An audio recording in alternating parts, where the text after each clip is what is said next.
부정적인 이미지가 있고 긍정적인 이미지가 있습니다.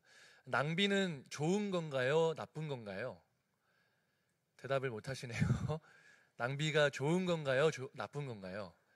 일반적으로는 나쁜 이미지죠. 그와 반대로 낭비의 반대는 이제 절약, 효율, 또 효과 이런 것들이 있을 것입니다. 그런 것들은 전반적으로 좋은 이미지죠. 그런데 오늘 이 제목처럼 낭비가 부정적인 개념이지만 사랑을 만나게 되면 낭비하는 사랑, 긍정적인 이미지로 변모하게 된다는 것입니다.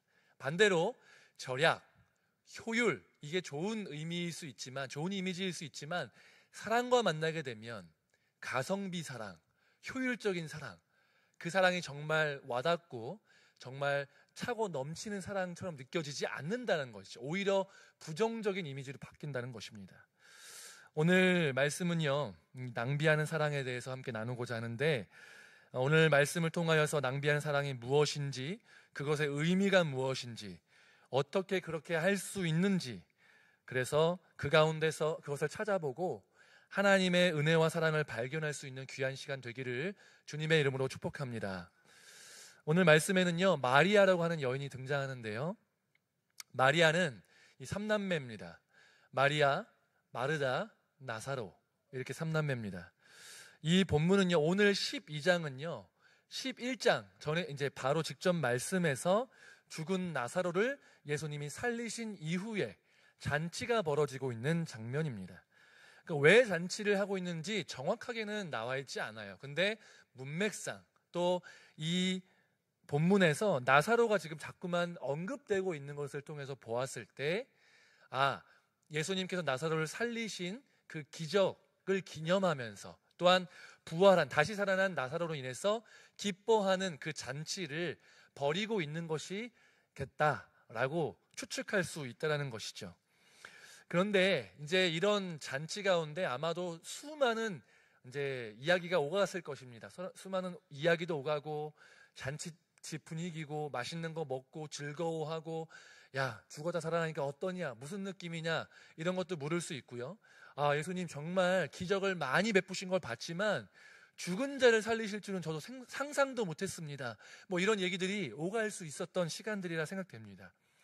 시끌벅적하고 예수님께 초점이 맞춰져 있고 나사로에게 초점이 맞춰져 있는 이 잔치 가운데 마리아라고 하는 한 여인이 이제 나타나는 거죠. 가서 조용히 아무도 관심을 갖지 않는 이 여인이 이제 향유 옥합을 열어서 이 옥합을 예수님께 부을 때에 모든 사람들이 말이 끊기고 정적이 되면서 모든 사람의 시선이 예수님과 이 마리아에게 고정되었을 것입니다. 이 향기가, 이 향유 옥합 안에 담겨있던 향기가 퍼질수록 다 침묵하고 예수님과 이 마리아에게 시선을 떼지 못한 채로 집중되었을 것이란 말입니다. 그런데 이제 이 향유 옥합, 이게 무슨 용도냐, 여러 가지 이야기가 있지만 그 용도보다 더 중요한 것은 이게 정말 비싸다는 것이 훨씬 더 중요한 것입니다. 오늘 말씀을 통해서 보면 300데나리온이라고 합니다. 300데나리온. 1데나리온은 그 당시에 로마에서 그 통용되던 화폐였는데 1데나리온이 그 당시에 일용직으로 근로하는 사람의 하루 일당이라고 합니다. 그럼 지금으로 환산을 해보자면 이제 계산하기 복잡하잖아요. 그러니까 대충 10만 원 정도로 잡아서 계산을 하면 10만 원 곱하기 300이면 얼마가 나오죠? 네. 3천만 원. 다 아시죠? 3천만 원이 됩니다. 그러니까 365일, 1년에 365일인데 300일을 일하는 것입니다. 65일은 휴일이라고 치고 진짜 딱 1년 연봉 정도가 나오는 금액이죠.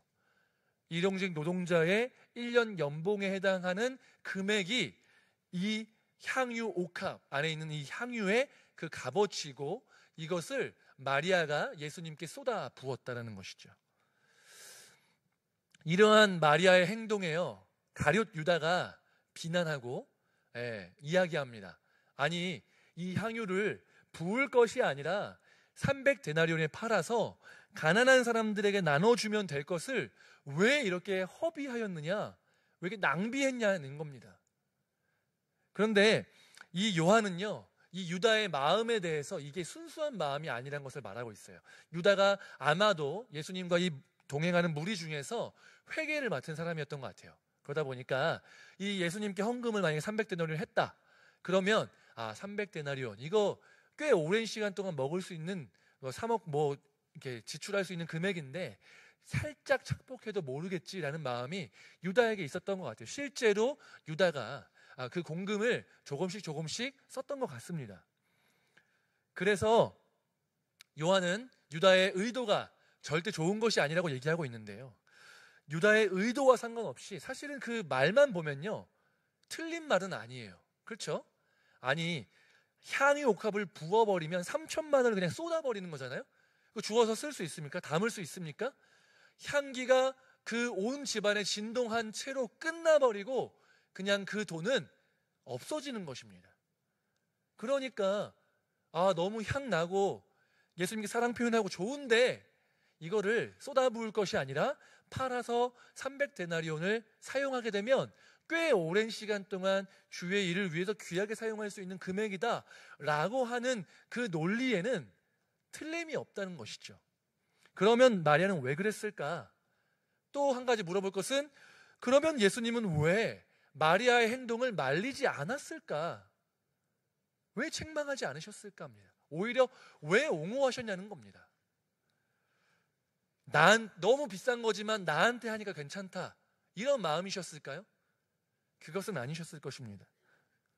예수님은 마리아가 그런 행동을 한 그 마음 속에 있는 그 사랑, 그리고 그 마음, 그것들을 보셨고 아셨기 때문에 그를 책망하거나 말리신 것이 아니라 그녀가 한 행위에 대해서 칭찬하고 인정해 주셨던 것입니다.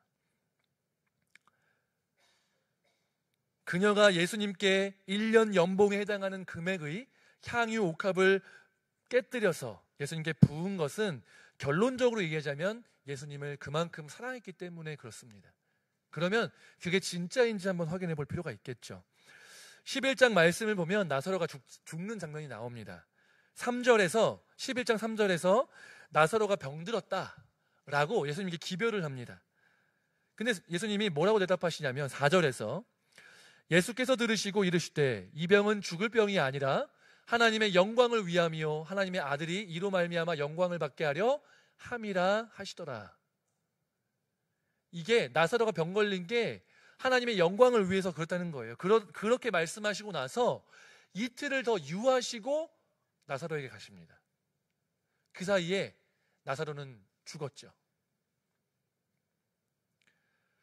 그런데 여러분, 예수님은 이런 의도를 갖고 계셨다 할지라도 이 예수님의 오심을 기다리는, 이거 하루면 금방 오실 거리인데 왜 이렇게 안 오시나라고 기다리고 있던 그 마리아와 마르다의 입장에서 예수님의 이러한 행위는 얼마나 섭섭하고 또 화가 나고 원망되기도 하는 그런 일들이었을까 생각해 볼 필요가 있어요.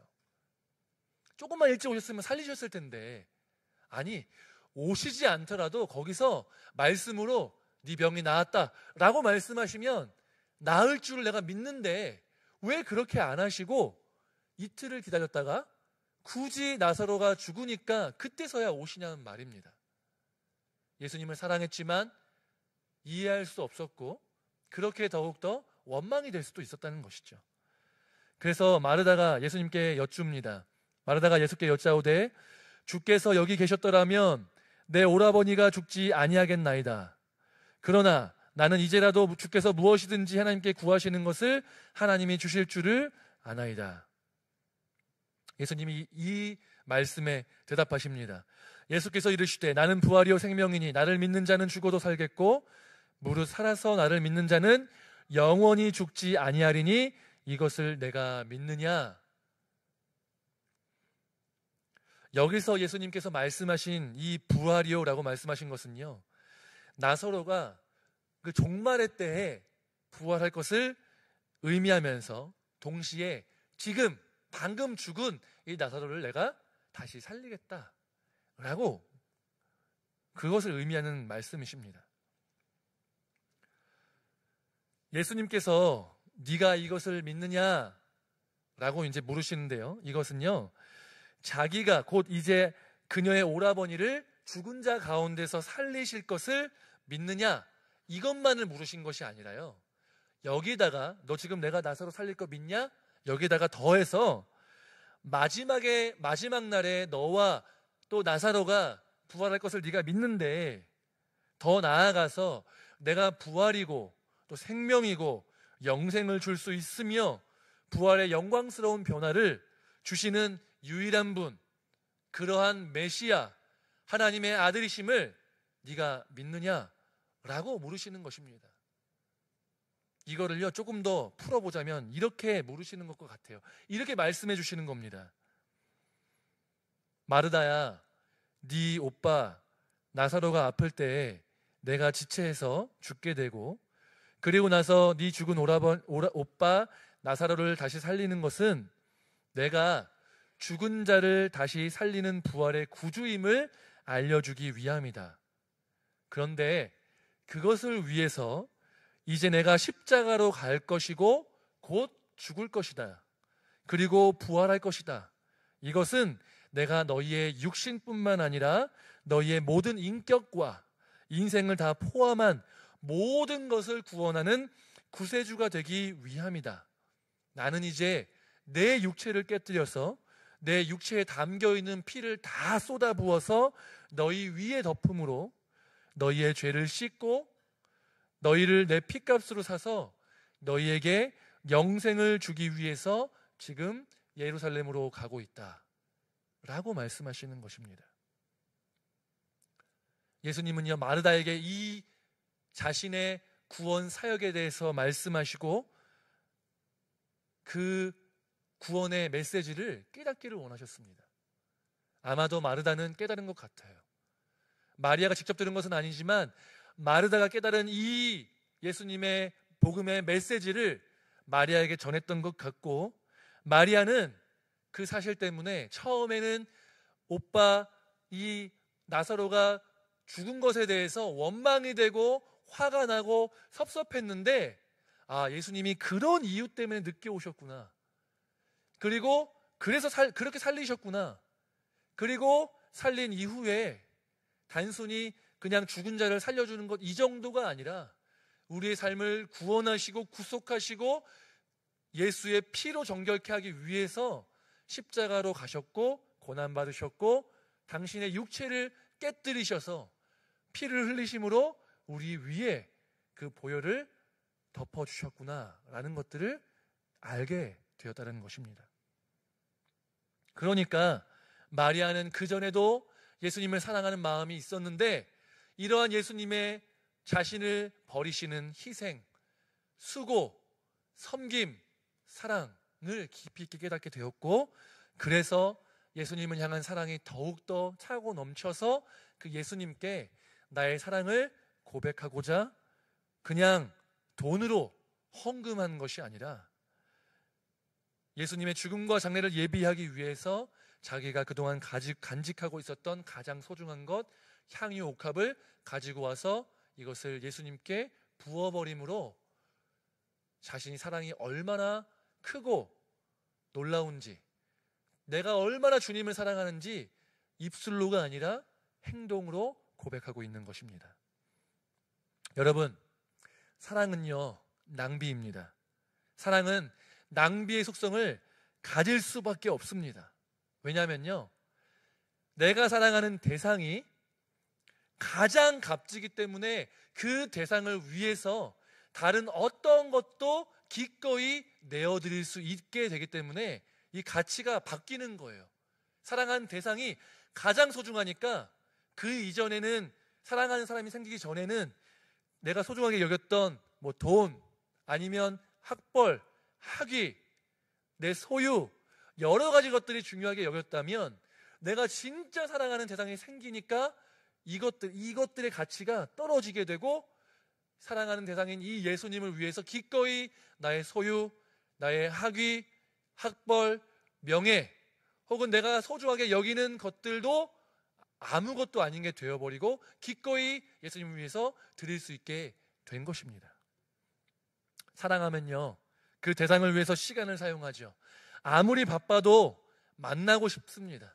시간을 투자하고 돈을 투자하고 선물을 주고 그렇게 함으로써 내가 너를 얼마나 사랑하는지를 보여주는 거예요. 말로만이 아니라 행동으로 보여주는 겁니다.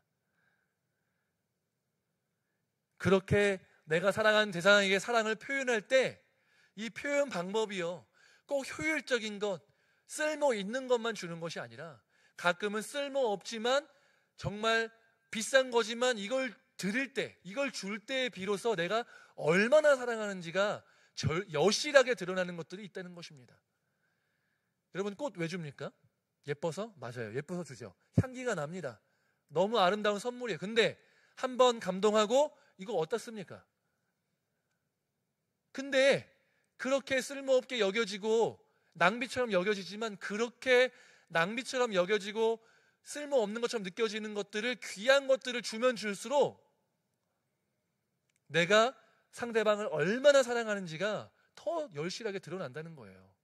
사랑하는 사람에게 효율을 따지고 가성비를 따지면 오히려 그 사랑이 퇴색이 되는 겁니다. 아니, 나를 사랑하는데 그게 돈을 따지고 그 가성비를 따지고 효율을 따진다니, 이렇게 인색한 사람이 어디 있는가라는 생각이 든다는 거죠. 내가 할 수 있는 능력 안에서, 시간 안에서, 여력 안에서 최대한 사랑을 표현하는 것이 바로 사랑의 표현이고, 그렇기 때문에 사랑은 낭비의 속성을 가질 수밖에 없다라는 것입니다. 여러분, 이렇게 우리가 낭비를 하는 사랑을 하나님께 해야 한다는 것이에요. 하지만 그 이전에 먼저 되어야 될 것이 무엇이냐면요, 마리아가 그랬던 것처럼 내가 드린 게 대단한 것이 아니라 사실은 이것을 드릴 수 있게끔 만드신 그 예수님이 나를 위해서 가장 비효율적인 행위를 나에게 행하셨다는 것입니다. 당신의 생명을 우리에게 주셨고 당신의 몸을 깨뜨려서 당신의 보혈을 우리에게 흘려주셨다는 것입니다. 우리는 사랑받을 자격이 없고 자꾸만 하나님을 배신하고 연약한 존재인데, 하나님의 사랑을 받아도 자꾸만 잊어버리는 존재인데도 불구하고 그런 우리에게 대가를 바라지 않고 당신의 몸을 깨뜨려서 보혈을 우리 위에 흘리시고 덮으시고 그 사랑을 우리에게 표현하셨다는 것입니다. 여러분, 이러한 예수님의 낭비가, 이러한 예수님의 사랑이 우리의 삶 가운데 깊이 있게 체험되기를 주님의 이름으로 축복합니다.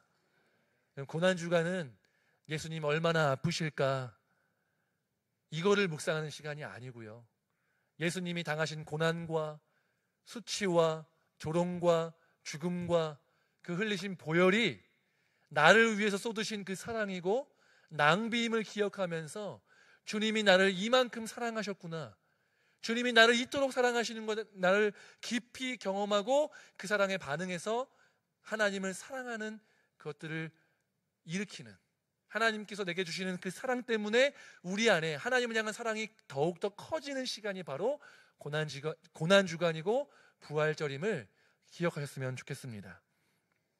여러분, 이 하나님의 사랑을 깨달아서 하나님의 사랑이 우리 가운데 깊이 체험되어서 그 사랑 가운데 반응하실 수 있는 저와 여러분 되시기를 주님의 이름으로 축복합니다. 여러분, 예수님의 십자가 구속과 우리를 향한 사랑을 이해하지 못한 사람들은요, 이 우리가 하는 행위 혹은 예수님의 그 행위에 대해서 낭비라고 이야기할 것입니다. 효율적이지 않다라고 얘기합니다. 굳이 그렇게까지 해야 되냐라고 이야기합니다. 사랑이 없기 때문에 그렇죠. 체험되지 않기 때문에 그렇죠. 그런데 하나님의 그 낭비하는 사랑이 우리 위에 부어지고 체험되게 되면, 와, 이게 얼마나 놀라운 것인지 알게 되고, 그렇기 때문에 우리가 드리는 헌신이 희생이나 낭비가 아니라 값진 것이고 내가 할 수 있는 최고의 사랑 표현임을 기억하면서 주님께 기꺼이 드릴 수 있는 그런 것이 된다라는 것입니다. 여러분, 우리가 하나님의 사랑을 깊이 있게 체험하는 한 주간이 되기를 주님의 이름으로 축복합니다. 그래서 그 사랑 때문에 우리에게 있는 가장 소중한 것들을 주님께 드리고, 시간을 주님께 드리고, 마음을 주님께 드리고, 우리의 소유를 주님께 드림으로 하나님과 사랑을 받고 주고 받고 주는 깊은 사랑의 관계가 되시기를 주님의 이름으로 축복합니다. 하나님의 낭비가 우리 가운데서 아름답게 열매 맺기를